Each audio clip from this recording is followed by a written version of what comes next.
Yes sir. అలాగే ఈ ఉగ్రవాదంపై ద్వంద్వ వైఖరి పాటించే దేశాలపైన అంతర్జాతీయ సంస్థలు ఎలాంటి కఠిన చర్యలు తీసుకోవాలి?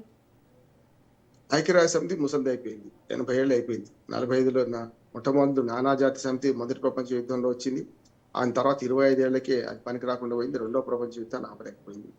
రెండో ప్రపంచ యుద్ధం తర్వాత 45లో ఏర్పడ్డ ఐక్యరాజ్య సమితి 186 దేశాల సభ్యత్వం కలిగిన సంస్థ ఇవాళ పడకుర్చీ రాజకీయాలకు పరిమితమైంది. అమెరికా మోచేతి నీళ్లు తాగుతుంది. కొన్నిసార్లు అమెరికా లాంటి దేశం కూడా మొన్న ఐక్యరాజ్య సమితిలోని మనకు WHO వరల్డ్ హెల్త్ ఆర్గనైజేషన్ కూడా విమర్శించి కరోనా కాలంలో చైనాకు మద్దతు చేస్తున్నారు మీరు అని చెప్పి విమర్శిస్తే కూడా వాళ్ళు ఏం చేయలేకపోయింది. అంతేందుకు అంతర్జాతీయ సంస్థలకు అమెరికానే పెద్ద సహాయం చేస్తే ఎప్పుడైనా వాళ్ళ వాట పెద్దది. ఆపారు. అంటే మాకు అనుకూలంగా ఉంటారా లేదా అని ఆపారు. అందుకని వాళ్ళు ఏ యుద్ధంలో కూడా జోక్యం చేసుకుంటారు. ఏ యుద్ధంలో కూడా అసలు ఐక్యరాజ్య సమితి రూల్స్ ప్రకారం ఇరాన్ మీద అమెరికా యుద్ధం చేస్తుందని వీల్లేదు. ఆ మాట అమెరికా సెనేటు అబ్జార్ రిప్రజెంటేటివ్స్ అన్నది. కనుక ఇవాళ ఉక్రెయిన్ రష్యా యుద్ధంలో కూడా అన్ని చేతులుడి కూర్చున్నది. కనుక కొత్త సంస్థలు పుట్టుకురావాల్సిన అవసరం ఉంది. కొత్త సంస్థల రాజకీయ పునరీకరణ జరగాల్సి ఉన్నది. దాన్ని కూడా అమెరికా ఓరుస్తుంది. ఉదాహరణకు మీరు బ్రిక్స్ దేశాలు ఒక మంచి ఆలోచనతో వచ్చినాయి. G7 దేశాల్లో మనం కూడా మన G7 దేశాల సమావేశం జరిగితే అతిథిగా మనం వెళ్ళాం. 14 దేశాలు పాల్గొన్నాయి. పేరు G7 కానీ ఇంకొక 6-7 దేశాలను ఆహ్వానిత ఇచ్చారు. అక్కడ పాల్గొన్నాం. సార్క్ దేశాల సమావేశం జరుపుకుంటున్నాం. సౌత్ ఆసియా దేశాలు ఇట్లా కొన్ని సంస్థలు పుట్టినా కూడా అంతర్జాతీయంగా ఈ యుద్ధాన్ని నివారించడం లేక తీవ్రవాదాన్ని నిర్మూలించే సంస్థలు కొత్తగా రావాల్సిన అవసరం ఉంది. ఐక్యరాజ్య సమితి కానీ భద్రతా మండలి కానీ ఏం పనికొస్తలేవు. దానిలో వాటి వాటి చేతులకు సంఖ్యలు వేశారు. ఒక రకంగా చెప్పాలంటే 5 వీటో అధికారం ఉన్న దేశాలు 5 ఉన్నాయి. అమెరికా, రష్యా, ఫ్రాన్స్, బ్రిటన్, 5 దేశాలు, ఆస్ట్రేలియా 5 దేశాలు ఉన్నాయి. 5 దేశాలు అయితే ఎట్టి పరిస్థితులలో వాళ్ళు వీటో ప్రయోగించుకుంటారు. చూస్తున్నాం కదా. అమెరికా చేసే చర్యలకేమో అమెరికా వీటో ప్రయోగించుకుంటుంది, రష్యా ప్రయోగించుకుంటుంది, చైనా ప్రయోగించుకుంటుంది, ఫ్రాన్స్, బ్రిటన్ 5 కూడా తమ తమ చర్యలను సమర్థించుకోవడానికి వీటో పవర్ ఉంది. పోనీ భద్రతా మండలిలో మనకు శాశ్వత సభ్యత్వం ఉందా అంటే లేదు. ఈసారి 2 ఏళ్లకోసారి సభ్యత్వం, 5వసారి మొన్న మనం మళ్ళీ సభ్య దేశాలకు వచ్చినాం మనం కూడా. అట్లా చూసుకుంటే ఇవాళ భద్రతా మండలిలో సరైన విధంగా భారతదేశంతో పాటు ఇంకో 2-3 దేశాలు సభ్యత్వం కోరుతున్నాయి. శాశ్వత సభ్యత్వం లేదు. వీటో పవర్ అందరూ తీసేయమంటున్నాం మనం. అప్పుడు మాత్రం సాధ్యమవుతుంది. వాళ్ళ తప్పులు కప్పుకోవడానికి భద్రతా మండలిని వాడుకుంటున్నారు ఈ అగ్రరాజ్యాలు. ఒకరి తప్పులు ఒకరు కప్పుకోవడానికి. మళ్ళాంటి దేశానికి అక్కడ సభ్యత్వం ఉన్నా కూడా తాత్కాలిక ఉంది, శాశ్వత సభ్యత్వం ఉంది. వీటో పవర్ అసలే లేదు. కనుక అది పటిష్టం కావాల్సిన అవసరం ఉన్నది. అంతర్జాతీయంగా సంస్థలు మనకు నిర్వీర్యం కావడం వల్ల ప్రపంచ శాంతికి భంగం కలుగుతున్నది. ఇప్పటికీ దేశాల మధ్య యుద్ధం జరుగుతూనే ఉంది. అటు పాకిస్తాన్, ఆఫ్ఘనిస్తాన్ మధ్య కూడా చిలిపి యుద్ధం జరుగుతుంది. చిలికి గాలివానలుగా మారుతుంది. పెద్ద యుద్ధాల ముందు ఇది వెలవేలబోతుంది. కానీ పాకిస్తాన్ అత్యంత సంక్షోభంలో ఉందమ్మా. ఆ సంక్షోభాన్ని కప్పుకోవడానికి తీవ్రవాదాన్ని ప్రోత్సహిస్తుంది నేను అనుకుంటున్నాను. అవును సార్. అలాగే ఉగ్రవాదాన్ని పూర్తిగా అరికట్టడంలో దక్షిణాసియా దేశాల మధ్య మరింత సమన్వయం అవసరమంటారా? ఖచ్చితంగా అవసరం. దానికి చైనా పెద్దన్న పాత్ర వహించాలి. భారతదేశం ఎట్లా వహిస్తున్నది, మన దక్షిణాసియా దేశాల పట్ల మనం చూసుకోవాల్సింది ఏంటంటే, ఇప్పుడు ఈ దక్షిణాసియా సార్క్ సదస్సులో చేసిన తీర్మానాలు కూడా అమలు కాకుండా ఉండడానికి ప్రధాన కారణం చైనా లాంటి దేశం. జియో పాలిటిక్స్ లో దానికి పాకిస్తాన్ కావాలి.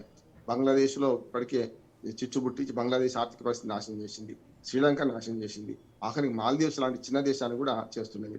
ఇట్లా చూసుకుంటే దక్షిణాసియా దేశాలలో కూడా చైనా తన పట్టు సాధించుకుంటూ భారత్కు వ్యతిరేకంగా పావులు కలిపింది. అది కొంతవరకు సక్సెస్ అయింది కూడా అంటున్నాను నేను. భారత్ మాత్రమే మన చుట్టుపక్కల ఉన్న దేశాలను దొక్కజాడించినా కూడా అవసరమైన సహాయం చేస్తుంది. మొన్న బంగ్లాదేశ్ లో ఇంత దుర్మార్గంగా బంగ్లాదేశ్ వాళ్ళు మనం ప్రవర్తిస్తున్నా కూడా మనం మొన్నటి బడ్జెట్ లో కూడా 50% తగ్గించాం, 50% పెట్టాం. మాల్దీవ్స్ లాంటి దేశం కూడా పూర్తి స్థాయిలో మనకు తోకజాడి చైనా అయిపోతే మనం కూడా కొంత మన పర్యాటక రంగాన్ని కంట్రోల్ చేయడం వల్ల మాల్దీవ్స్ మనకు మళ్ళీ దారికి వచ్చి చూసినాం కదా. లక్షద్వీప్ పోదాం, మాల్దీవ్స్ ప్రయాణాలు మానుకోండి అని ప్రధానమంత్రి మోడీ పిలిపిస్తే సగం ప్రయాణాలు ఒక్క రోజులో అయిపోయింది. దాంతో మళ్ళీ వాళ్ళకు ఆదాయం వచ్చే పరిస్థితి పోతుందని చెప్పి వాళ్ళు చేశారు. ఇట్లా దక్షిణాసియా సార్క్ దేశాల సదస్సును మరోసారి జరపాలి. దీనిలో విదేశీ జోక్యం, ముఖ్యంగా చైనా లాంటి దేశాల జోక్యాన్ని అరికట్టే ప్రయత్నం చేసినప్పుడు మాత్రమే సాధ్యమవుతుంది. ఏదైనా సరే మనం ఒంటరిగా లేము, కానీ మనం దూకుడుగా కూడా లేము. దూకుడుగా ఉంటే మరి యుద్ధం మరోసారి వస్తే యుద్ధ నష్టాలు మనకు తెలుసు, చూస్తున్నాం కదా. ఇప్పుడు భారతదేశం ప్రపంచం అంతా ఈ భౌతిక యుద్ధాల కాలంలో ఏం జరుగుతుందో చూస్తే ఆస్తి నష్టం జరుగుతుంది, ప్రాణ నష్టం జరుగుతుంది. ఇంకొకటి ఏంటంటే ఇప్పుడు అద్దాల గదిలో మనం ఉన్నా పాకిస్తాన్ ఉంది. పాకిస్తాన్ దగ్గర అణుశక్తి ఉన్నది. మన దగ్గర ఉన్నది. కానీ పాకిస్తాన్ అణుశక్తిని గనుక ఒకసారి ప్రయోగిస్తే పిచ్చివాడి చేతిలో రాయి గదా! మనకు నష్టమైద్ది గదా! ఈ లక్షలాది మంది, కోట్లాది మంది ప్రజలు చనిపోతారు. కనుక చాలా జాగ్రత్తగా ముందడుగు వేస్తున్నది. మీరన్నట్టు అంతర్జాతీయంగా పాకిస్తాన్ మీద ఒత్తిడి తేవడం తప్ప ఇంకో మార్గం అయితే మనకు కనిపిస్తలేదు. అది ఎంతవరకు సఫలీకృతం అవుద్దంటే చైనా, అమెరికా ఈ 2 దేశాల పాకిస్తాన్‌కు మద్దతున్న రోజులు పాకిస్తాన్‌ను ఎదిరించే వాళ్ళు లేడు అన్నట్టు పరిస్థితి అవుతుంది. వాళ్ళిద్దరి మధ్య ఆ 2 దేశాల మద్దతు పోతే పాకిస్తాన్ ఫ్యూజులు తీసేస్తుంది దేశంగా తయారైతది. కానీ ఆ మద్దతు వల్లనే మన మీద ఎగిసిపడుతుంది. దీన్ని చాలా ఉపాయంగా మూర్ఖుడు ఇప్పుడు ఇసుమున తైలము తీయవచ్చు, తిరిగి కుందేటి కొంపు సాధించవచ్చు. కానీ మూర్ఖుడి మనసులు రంజింప చేయలేమని చెప్పి పద్యమే ఉన్నది మనకు. కనుక పాకిస్తాన్ మూర్ఖమైన దేశం.